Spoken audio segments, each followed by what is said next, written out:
Hello dear student, সবাই কেমন আছো? আশা করি ভালো আছো।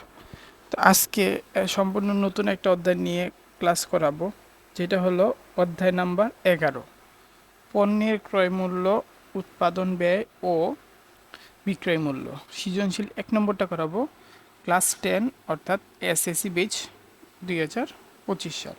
একটা অঙ্ক করলে আমরা বুঝতে পারবো যে এই অধ্যায়টা সহজ নাকি কঠিন। তো প্রথম সৃজনশীলটা আমরা একটু দেখি যে সৃজনশীলটা কঠিন নাকি সহজ। তো আমরা একটু দেখি যে প্রশ্নটা,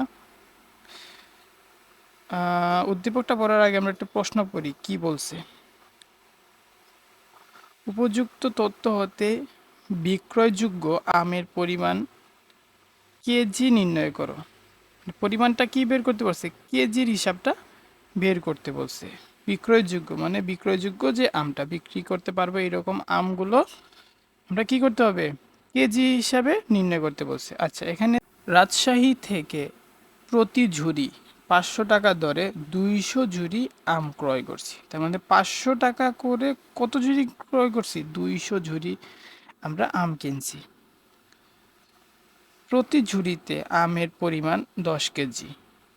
তার মানে একটা ঝুড়ি আমের কেজি হলো 10 কেজি, একটা ঝুড়িতে 10 কেজি। তাহলে 200 ঝুড়িতে 200 সাথে 10 দিয়ে দিতে হবে ইন্টু, বুঝতে পারছি? 200 ঝুড়িতে 10 ইন্টু দিলে 2000, এইরকম আর কি কেজি। যেহেতু কেজি নির্ণয় করতে বলছে তাহলে আমরা কেজির হিসাবটা করব। তাহলে 200 ঝুড়ি কিনছি কত কেজি করে? 10 কেজি করে। তাহলে 200 ইন্টু 10 কত হয়? 2000। এর জন্য মোট ট্রাক ভাড়া দিতে হয় 5000 টাকা এবং প্রতি ঝুড়ি আমের জন্য প্যাকিং খরচ দিতে হয় 20 টাকা। আচ্ছা, ঢাকায় ট্রাক থেকে আম নামানোর পর দেখা গেল 10 ঝুড়ি আম সম্পূর্ণ নষ্ট হয়ে গিয়েছে এবং বিক্রয়ের অনুপযোগী। তার মানে 10টা ঝুড়ি আমাকে কি করতে হবে? বাদ দিতে হবে, কারণ এটা নষ্ট হয়ে গেছে। আর আমরা কিনছিলাম কত ঝুড়ি? 200 ঝুড়ি।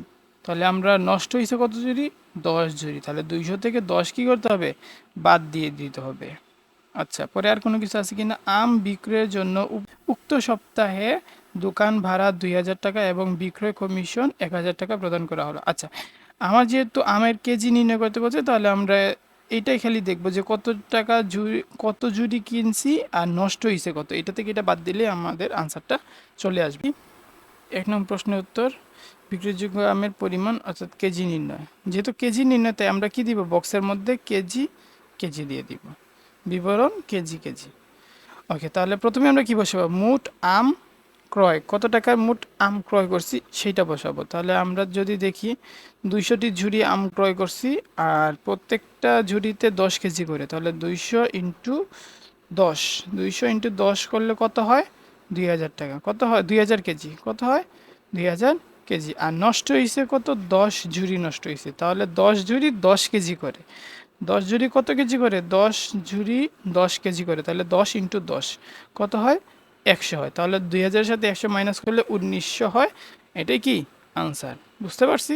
এটাই আমার আনসার। শেষ। ক নম্বর একবারে ইজি, 2 লাইনে আমরা করতে পারলাম। এখন দেখি আমরা খ নম্বরটা কি বলছে। শাহিন ফ্রুট কর্নারের বিক্রিত আমের মোট ব্যয় নির্ণয় করতে পারছে। বিক্রিত আমের কি মোট ব্যয়? আচ্ছা, মোট ব্যয় আমরা যদি বের করতে যাই তাহলে আমাদের একটা সূত্র ফলো করতে হবে। তোমরা বইয়ের 182 পৃষ্ঠা, মেইন বইয়ের 182 পৃষ্ঠায় যদি যাও তাহলে একটা সূত্র দেখবা, এটা ফলো করে আমরা এই অঙ্কটা করতে পারবো। আমরা প্রথমে বক্সটা আঁকি যে বিবরণ টাকা টাকা। আচ্ছা, বিবরণ টাকা টাকা আমরা পাইলাম।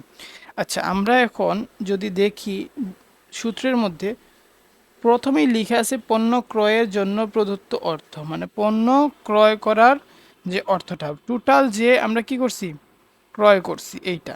তাহলে টোটাল আমরা কি করছি? 500 টাকা করে 200 ঝুড়ি আম ক্রয় করছি। তাহলে আমরা কি লিখব? মোট ক্রয়। কি লিখব? মোট আম ক্রয় 500 ইন্টু 200। তাহলে আমরা কি লিখব? টোটাল যে খরচটা, আমের ক্রয় মূল্য, অর্থাৎ আমের ক্রয় মূল্য কত টাকার আম কিনছি? 500 টাকা করে 200 ঝুড়ি আম কিনছি। তাহলে 500 ইন্টু 200, তাহলে 500 ইন্টু 200 ইন্টু করলে কত হয়? 1 লক্ষ টাকা। বুঝতে পারছি। প্রথমেই আমরা কি দিব, এই সূত্রের মধ্যে প্রথমেই আমরা আমের টোটাল ক্রয় মূল্যটা দিয়ে দিব। তাহলে আমের ক্রয় মূল্য 500 ইন্টু 200 কত হয়, 1,00,000 টাকা। বুঝতে পারছি। এখন আমরা সূত্রে ফলো করব। সূত্রের মধ্যে দুইটা জিনিস দেয়া আছে, একটা হলো প্রত্যক্ষ খরচ যোগ করতে হবে, আরেকটা হলো পরোক্ষ খরচ যোগ করতে হবে। এই দুইটা জিনিস যোগ করলে আমাদের মোট ব্যয় বের হয়ে যাবে। বুঝতে পারছি। টোটাল আম ক্রয় মূল্য থেকে প্রত্যক্ষ খরচ এবং পরোক্ষ খরচ যোগ করলেই আমাদের আনসারটা বের হয়ে যায়। এখন আসি আমরা প্রত্যক্ষ খরচ কী কী আছে। প্রত্যক্ষ খরচ মানে ভিতরে যে খরচগুলো, আমার আম ক্রয় করার পরে আনা নেওয়ার যে খরচটা বা প্যাকিং খরচটা, এইগুলো হলো প্রত্যক্ষ খরচ। তাহলে এখানে আমরা দেখতে পারবো প্রত্যক্ষ খরচ কী কী আছে। মোট ট্রাক ভাড়া দিতে হয়, তাহলে ট্রাক ভাড়াটা কত, 5,000 টাকা, এটা হলো প্রত্যক্ষ খরচ। আর কি আছে, প্রতি ঝুড়ি আমের জন্য প্যাকিং খরচ দিতে হয় 20 টাকা করে। তাহলে প্রতি ঝুড়ি আম, তাহলে আমার আমের ঝুড়ি কয়টা, 200টা ঝুড়ি, তাহলে 200 ইন্টু 20 হবে, 200টা ঝুড়ি 20 টাকা করে প্যাকিং করছি। তাহলে আমরা প্যাকিং খরচ কত দিব, প্যাকিং খরচ কত দিব, 200 ইন্টু 20 কত হয়, 4,000 টাকা। বুঝতে পারছি। 200 ইন্টু 20 কত হয়, 4,000 টাকা। এখন আমরা এই দুইটা জিনিস পাইছি, ট্রাক ভাড়া আর কি প্যাকিং খরচ, 5,000 যোগ 4,000 কত হয়, 9,000 টাকা। তাহলে এটা হলো প্রত্যক্ষ খরচ। এই প্রত্যক্ষ খরচটা আমরা কি করব, যোগ করে ফেলবো। তাহলে 1,00,000 সাথে প্রত্যক্ষ খরচ 9,000 যোগ করলে আনসার আসে 1,09,000 টাকা। কত আসে, 1,09,000 টাকা আনসার আসে। এখন আমরা করব পরোক্ষ খরচ, যোগ করব কি, পরোক্ষ খরচ। এটা কিন্তু আমি সূত্র দেখে দেখে করতেছি, তোমরা 182 পৃষ্ঠায় দেখবা সূত্রটা দেয়া আছে। তো পরোক্ষ খরচ কি কি আছে, পরোক্ষ মানে বাইরের যে খরচগুলো, এক্সট্রা যে খরচগুলো, এক্সট্রা কি কি খরচ আছে, এই যে এটা আমরা এখানেই দেখতে পারবো। দোকান ভাড়া এটা বাইরের খরচ, দোকান ভাড়া এটা পরোক্ষ খরচ, আর বিক্রয় কমিশন এটাও কি বাইরের খরচ, অর্থাৎ পরোক্ষ খরচ। তাহলে এই দুইটা যেহেতু আছে, তাহলে আমরা এই দুইটা দিয়ে যোগ করে ফেলবো। দোকান ভাড়া প্লাস কমিশন, বিক্রয় কমিশন, তাহলে 2,000 আর 1,000 কত হয়, 3,000 টাকা। এখন আমরা কি করব, এই 3,000 টাকা এটার সাথে যোগ করে ফেলবো। যেহেতু আমরা যোগ লিখছি, তাহলে যোগ করে ফেলবো। তাহলে 1,09,000-এর সাথে যোগ করব 3,000 কত হয়, 1,12,000 টাকা। এটাই হলো মোট ব্যয়। এটাই কি মোট ব্যয়। খুব ইজি একটা অঙ্ক, আমরা খুব সহজেই করতে পারলাম। ওকে, আমরা একটু গ নম্বর প্রশ্নটা একটু দেখি। গ নম্বর কি বলছে, মোট ব্যয় 1,15,000 টাকা ধরে 20% মুনাফায় প্রতি ঝুড়ি ও প্রতি কেজি আমের বিক্রয় মূল্য। আচ্ছা, আমাদেরকে দুইটা জিনিস দিয়ে দিছে, মোট ব্যয় 1,15,000 মোট ব্যয় দিয়ে দিছে, আর কি দিয়ে দিছে, লাভটা দিয়ে দিছে, মুনাফা দিয়ে দিছে 20%। আর বের করতে বলছে দুইটা প্রশ্ন, যেটা হল প্রতি ঝুড়ি আমের মূল্য আর কি প্রতি কেজি আমের বিক্রয় মূল্য, এই দুইটা জিনিস বের করতে বলছে। আচ্ছা, যেহেতু দুইটা জিনিস দিয়ে দিছে, এই দুইটা জিনিস আমরা আগেই বসায় দিব। মোট ব্যয় প্রথমে কি কি বসাবো, মোট ব্যয়, মোট ব্যয় বসালাম 1,15,000, তারা যা টাকা দিছে তাই আমরা বসাইলাম। এখানে আমাদের কি, যেহেতু মুনাফা দিছে, মুনাফা কি করতে হবে, যোগ করতে হবে। মুনাফা কি করতে হয়, যোগ করতে হবে। মুনাফা কিসের সাথে আমরা ইন্টু দিব, যেই টাকা দিছে মোট ব্যয় ওই টাকার সাথে 20% ইন্টু দিব। কি করব, যেই টাকা দিছে আমাদেরকে ওই টাকার সাথে কি করব, 20% ইন্টু করব। তাহলে 20% ইন্টু করলে কত হয়, 23,000। ইন্টু করলে কত হয়, তোমরা ক্যালকুলেটারে অবশ্যই করবা, তাহলে দেখবা আনসার চলে আসছে 23,000 টাকা। তাহলে এখন আমরা কি করব, এইটার সাথে এইটা যোগ করে ফেলবো। যোগ করলে আমাদের আনসার আসে 1,38,000। এইটা হলো টোটাল বিক্রয় মূল্য। এটা কি, টোটাল আমের বিক্রয় মূল্য পাইছি 1,38,000 টাকা। যেহেতু আমাদেরকে প্রতি ঝুড়ি আমের বলছে, প্রতি কি বলছে, ঝুড়ি আমের, তাহলে আমরা লিখব প্রতি ঝুড়ি আমের বিক্রয় মূল্য। প্রতি ঝুড়ি আমের বিক্রয় মূল্য লিখে আমাদের 1,38,000-এর সাথে আমরা কি করব, যত ঝুড়ি আমরা বিক্রি করতে পারবো। এখানে 190 আসার কারণ হইতেছে আমরা কিনছি 200 ঝুড়ি, 200 ঝুড়ি আর নষ্ট হয়েছে 10 ঝুড়ি, তাই 200 থেকে 10 বাদ দিলে কত হয়, 190।